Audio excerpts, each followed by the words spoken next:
GB Gaming. Happy Halloween and welcome to GB Gaming, where video games come first.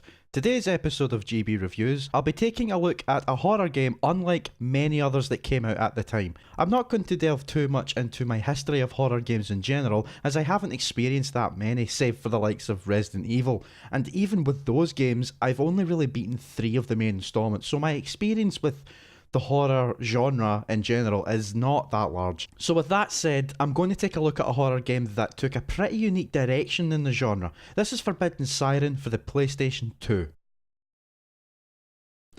My first discovery of this game was via a demo disc I played back when I was roughly 14, around the year the game was probably out. And all I could remember from it was being stuck in a dark room inside a secondary school and not having a clue where to go or what to do. I remember hearing a faint growling noise or a groaning sound coming from behind a door, and I immediately said, "No way."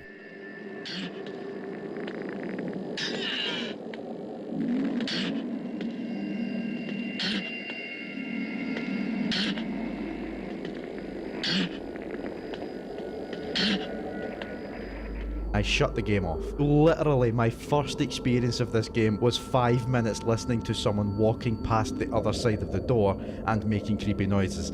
At that time, that was too much for me, so I never went back to it.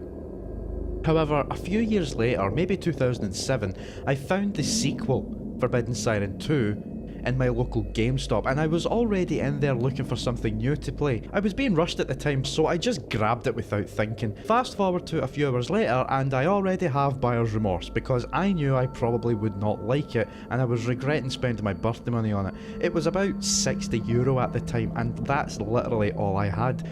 Nevertheless, I thought to myself, well, I've spent this much money on it. I owe it to myself to turn the thing on at least. So I did. And without going into too much detail, I'll cram all my experience into this little box of information. It took me roughly 3 months to beat this game. Not because I sucked at it, but because it gave me so much anxiety that for any single moment I got scared or got a fright, I turned it off and said, "That's plenty," and I wouldn't turn it back on for another week or so. So in other words, I was too scared to play it. But as the weeks went on, I would finish one mission here and another mission there, and I got more and more confident. By the time month 2 came to an end, it got to a point where I was able to push further on in the game, and the fear factor almost completely disappeared. I actually started to enjoy it. Forbidden Siren 2 ended up being one of the best horror experiences I had on the PS2 at the time, and as I already stated, I don't play that many, so this was a big deal to me. For years after this, I always wanted to try the original game, but at the time I found it very difficult to find. I never knew about online shopping, so I was very limited in where I could go for video game purchases. GameStop never sold the original Siren, nor did any of my local rental stores. It wouldn't be until 2009 or thereabouts where I discovered Siren Blood Curse on the PlayStation 3's digital store, and I must have played it for about 5 minutes and turned it back off. I don't fully recall why I didn't want to play it. I must have had other games I was playing at the time and didn't want to dive into it as of yet. But whatever the case was, the game faded into obscurity for me, and I eventually just uninstalled it and never looked at it again.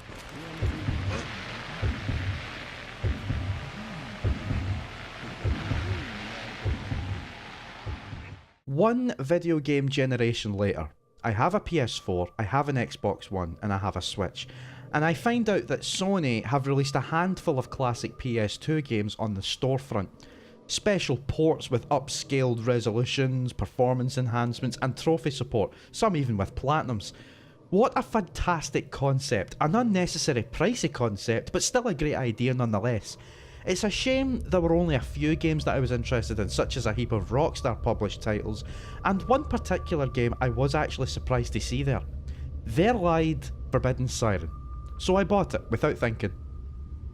And I didn't play it until 2 years later, this very month to be exact. So let's get the synopsis out the way. Forbidden Siren was originally released in 2003 in Japan, and was brought overseas to Europe and North America in March and April of 2004 respectively. It was published by Sony Computer Entertainment and was co-developed by Sony's Japan studio and Team Siren, who you may know nowadays as Team Gravity, the people that make the Gravity Rush titles. The game is called Forbidden Siren in Europe and is simply entitled Siren in Japan and America. A lot of the themes in this game reminded me of the Silent Hill franchise, in that it focuses almost entirely on the fact that you need light to guide your every move, not to mention the film grain effects and the disturbing entities you come across. Actually, this now makes a lot of sense, as Forbidden Siren's development was headed by Keiichiro Toyama, who was the lead developer for the original Silent Hill. Forbidden Siren, at its very basics, is a stealth-oriented survival horror, but it differs from many other horror games for its unique storytelling and mechanics. Allow me to elaborate. You take control of one of multiple characters across the game's many levels. Some characters are alone, while others are accompanied by a second character, effectively making the latter levels escort missions. Each mission is bite-sized, and you usually have a couple of objectives to complete before you move on to the next level. The levels themselves are small and may not seem that long, but it does become apparent that this game has a heavy emphasis on trial and error. This is a point that I will bring up later on in the review. Once you complete a level, you are shown a spreadsheet known as the Link Navigator. This is how Forbidden Siren tells its story. It may look convoluted upon first glance, but here's how it works. The Link Navigator represents the story of the game told over the course of 3 days in chronological order, with each cell representing the hour of that particular day. On the column section of the Navigator is the names of each character, and on the side is the time of day. Siren's plot is told over those days, and each cell represents an event that occurs in that particular time, and that cell will contain either a cutscene or a mission. A dark green cell represents a cutscene that has not been watched and will need to be unlocked as the game is played. A sky blue box indicates that a level has yet to be played, same rules apply. A dark green box indicates a cutscene that has been watched, and a darker blue box indicates a completed mission. A yellow box indicates the mission you're currently on. And here is where the game suffers its worst mechanic, which I am personally not a fan of. Through time, Forbidden Siren will have the player playing the same levels they played previously, and on the second visit will now have a secondary objective to complete. A mission that has 2 objectives will be split in colour on the Link Navigator depending on the scenario. For example, a cell that is coloured half light blue and half dark blue indicates that the player has completed one objective in that level, but has not completed the other objective. The game's story jumps around a lot, so in order for the game to explain where you are, there is a line that indicates what levels are linked with each other. It's all very confusing to explain. It took me multiple attempts to write this part of the review, as it does get overwhelmingly complicated at times. In essence, the plot of the game is told in a butterfly effect, with all events eventually matching up to complete the story, with initially unexplained plot points coming ahead later. This is the reason as to why each level is so short. Well, they're as short as you make them, and that brings me to another issue: the obvious padding this game suffers. Each mission will require the player to either find an item, reach an exit, or defeat all enemies in the levels.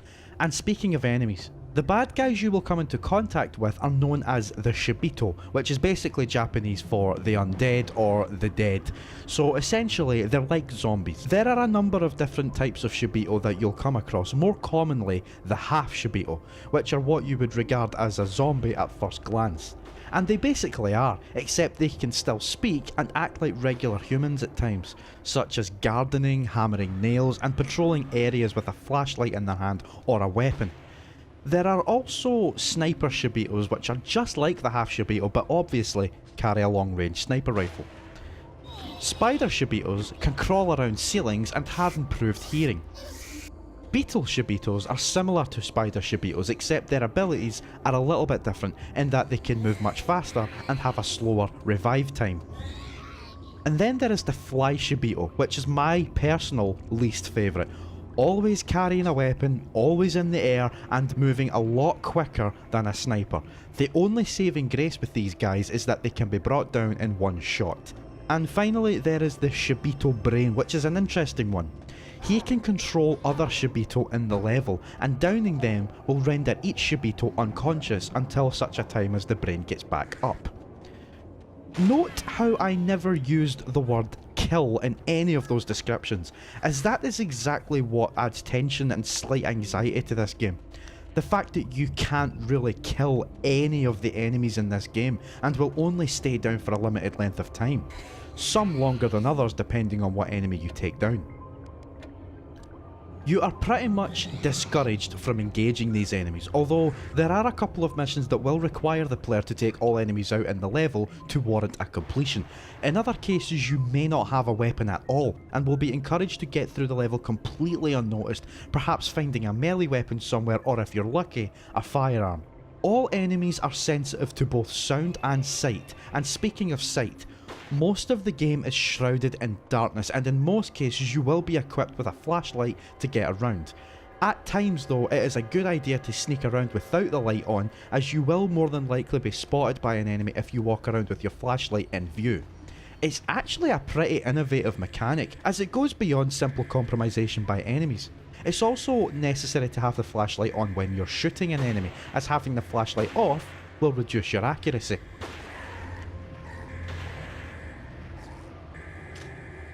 There is also one ability I've yet to bring up. An ability that is pretty much the entire game's signature, a signature to the entire series as a matter of fact, and that is the sight jacking ability. Each character can do this. I cannot say why. I think it's explained, but I probably missed it. I have a reason as to why I don't know, which I'll get to momentarily. Sight jacking allows the player to see through the perspective of nearby characters and enemies. This is how the player sees where an enemy is located, and you'll know if you're near an enemy by a number of factors. One of these factors are, you are represented by a coloured beam of light on the screen, and another factor being the quality of the perspective in question that will determine your distance. The sight jack command will initially give you a static screen, which you can then use the analog stick to tune in to different perspectives.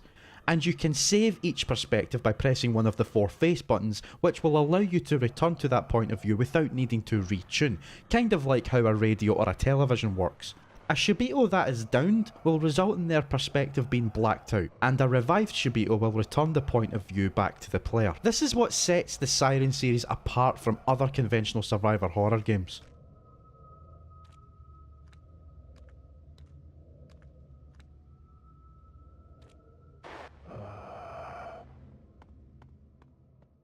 The game's story is centred around a village in Japan called Hanyuda, which is recently struck by an earthquake which causes the area's rivers and streams to be covered in red water.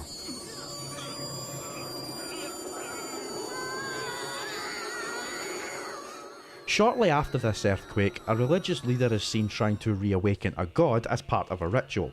Once a siren goes off, this is regarded as the god's supposed call and summons the residents to bathe in that red water, which transforms them into what we now know as the Shibito. The plot revolves around 10 survivors of this event and their story around it. Not much I can say regarding any music in this game, as it wasn't something I picked up very often, but I do have an opinion on the voice acting. I'll put it in bullet points.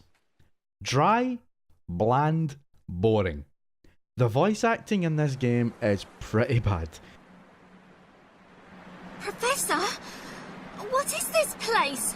I told you to wait in the car. But I can't see unless I use my chariot. Oh. Are you... your eyes? This sucks. I want a shower. Do you want to live forever? Huh? Ugh! That's why I hate the countryside. I wish it was only you that had disappeared. Then this wouldn't have happened! Or maybe you could have done it. Okay, I know it's a video game and it's horror, and both of those aspects don't necessarily match up and warrant any Hollywood style acting. Look at the original Resident Evil, for example. Barry! Where's Barry? Well, I'm sorry, But it is clearly obvious that the characters in Forbidden Siren are reading from a script, something that always distracts me. In any case, it's not a major complaint, I just felt compelled to point it out.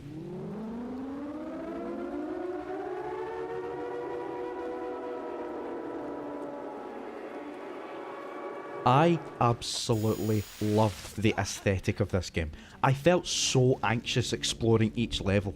The fact that you can barely see what's in front of you really gave me a sense of dread I never really felt in any other horror game. Without your torch, you pretty much see nothing but complete darkness. Even with the flashlight, it isn't much of a vision improvement, but I think it's a perfect level of tone, a really creepy tone at that. The film grain and classic horror movie feel the game provides is something I really appreciate, and as a result, it added to the suspense and sense of dread. In a nutshell, this game terrified me. And I know I criticised the voice acting from the characters, but I have to praise the way they look. This game takes the actual faces and expressions of real people and puts them into the game onto the characters themselves, and the way they show emotion and how they look is something rarely seen in any video game at this point.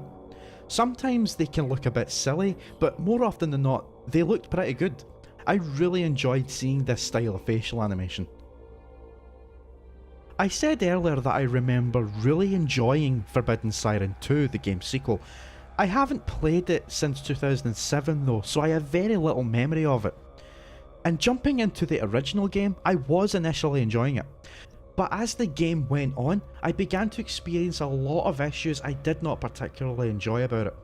One of them being the difficulty. The game itself isn't hard. In fact, once you know what to do and where the objective is, it seems pretty rudimentary and simplistic. Go here, pick up this item, leave in this direction. Or, go to that building, turn on that generator, leave in that direction. Or even as simple as, go from here to here, complete. But my difficulty was the game's controls. They have not aged well. More often than not, I've wrestled with my character running into walls, climbing up things I didn't mean to climb, jumping off things I didn't mean to jump from, accidentally running instead of walking, and then there's the actual button configuration itself. Now, I am fully aware that I can change these commands to whichever button I choose, but the point I'm making is there should not have to be so many commands assigned to a single button. It just makes everything counterintuitive, and it really causes the player to make a lot of mistakes. Why did there need to be a sidestepping command? I didn't even use it, nor did I even know it existed. The right analog stick is very sensitive. It only manoeuvres the camera in a somewhat stationary position. It's used to look around what's in front of you and cannot be rotated around the character you're controlling. In other words, your movement is entirely mapped to the left analog stick. You cannot change that. And you're probably thinking this was standard in video games back then, and I probably shouldn't complain, but this was a problem even back then. It's 2003. There were actually plenty of games that allowed you to control the camera with the right analog stick, such as games as Conflict Desert Storm, which came out the year prior to this. Another sensitive command is the zoom button, which is mapped to R2. This is one of those games that took advantage of the PlayStation 2's pressure sensitive buttons on the DualShock, in that if you hold in R2, you go into a first person view, but if you hold it harder, you zoom further in. This was an absolutely terrible idea. Why didn't they just allow me to zoom in using the analog sticks or any other button? This, combined with the overly sensitive analog stick, resulted in me wrestling my way to focus on a particular spot or enemy. There is no sensitivity option, so you're pretty much stuck with this configuration. Overall, the controls were very cumbersome, and I found it very frustrating to manage. I am not an advocate for the opinion of having these kind of controls really adds to the panic sensation the developers want you to feel. I'm paraphrasing, but this was an argument made in favour of Resident Evil's tank controls, that it fits the style of the game and makes you feel a sense of panic as you struggle to get away from your enemies. Well, this game has controls just as frustrating and easily just as panic inducing, but I refuse to accept the adding to the panic sensation as an excuse. I do not feel a sense of panic. I feel a sense of frustration that your game is making me look like I'm crap at it when I know I'm not this garbage. I can grasp the concept of a video game very easily, and I know how to play them.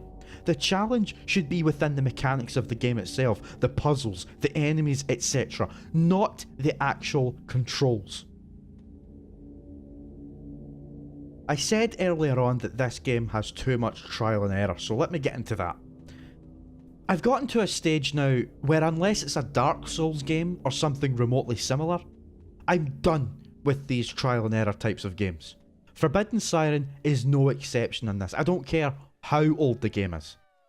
I lost count on the amount of times I went the wrong way, accidentally ran instead of walked, turned on my flashlight when I shouldn't have, all of these resulting in me making stupid mistakes and getting myself killed. Now, I like a challenge, but this is one of those games that pretty much forces you into the decision of using a strategy guide. Maybe I've just lost patience for these kind of games, I don't know.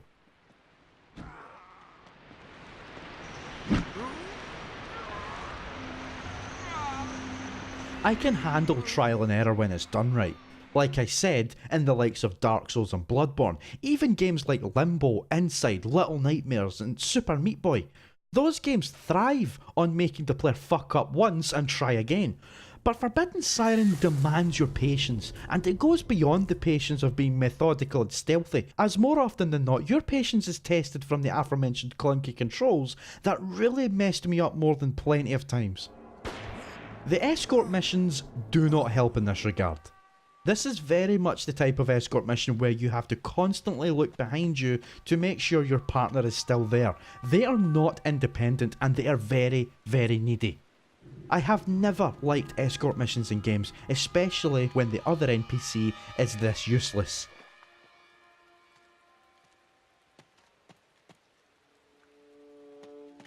The secondary objectives are another annoyance. I do not understand the reasoning behind making the player finish one level, move on to the next, then the next, and then the next, and then going all the way back to a previously completed level to do another objective and move on to the story that follows that objective. I am not looking for complete immersion, but I am of the belief that once I've went through a tough level, I feel like I accomplished it. I do not want to go back to it only to be given a secondary, potentially more puzzling objective that ends up being more difficult than the last one and can also result in me hitting a brick wall and being put off continuing the game. Which is exactly what happened with me playing Forbidden Siren. And replaying those levels might have something to do with the fact that the game has multiple endings, depending on what order you do everything, what objectives you complete, I don't know exactly. But there were so many better ways to bring it into this game and encourage replayability. All this did was make me dread going back to those levels I may never have enjoyed the first time. All of this suggests a lot of unnecessary padding and frustrated controls that made the game more of a chore to play than what was really needed.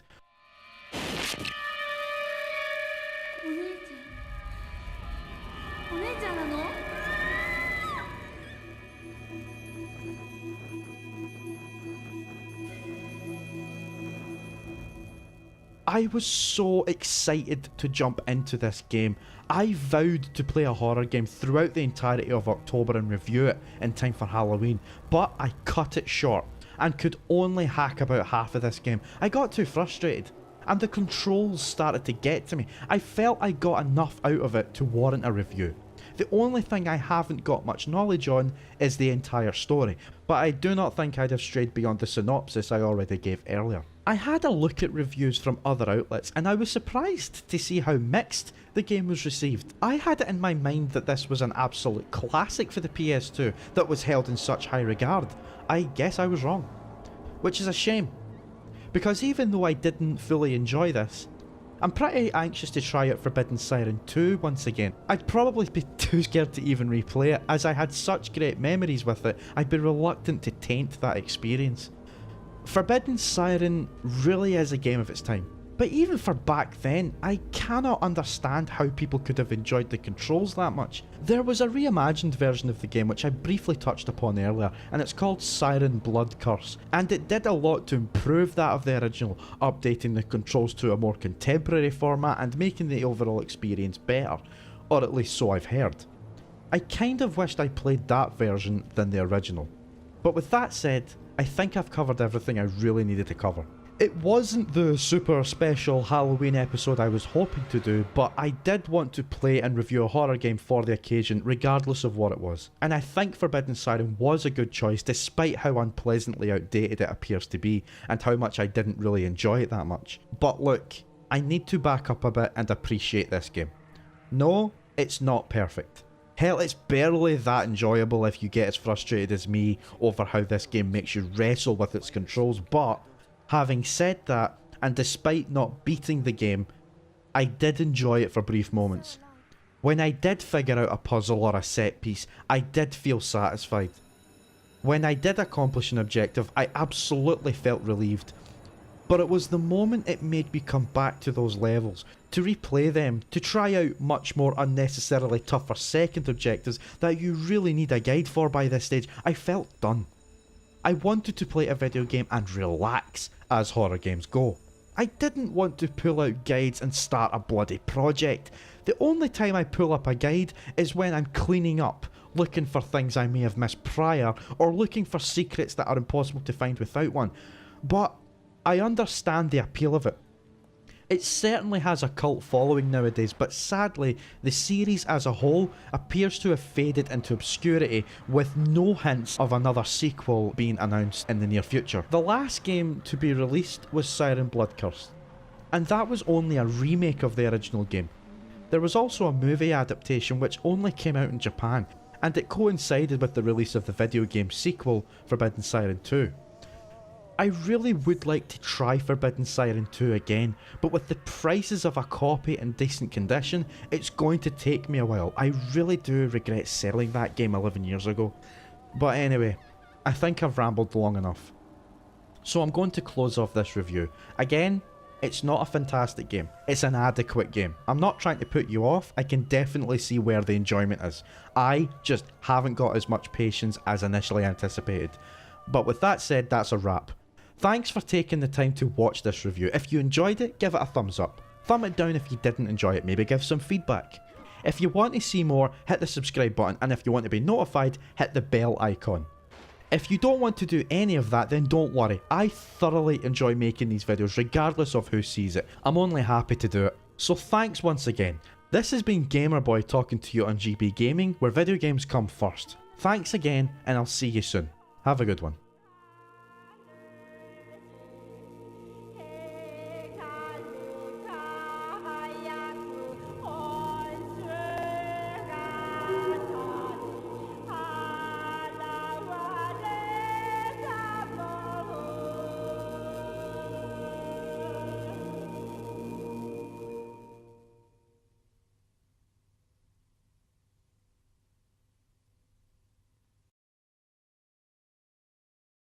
GB Gaming.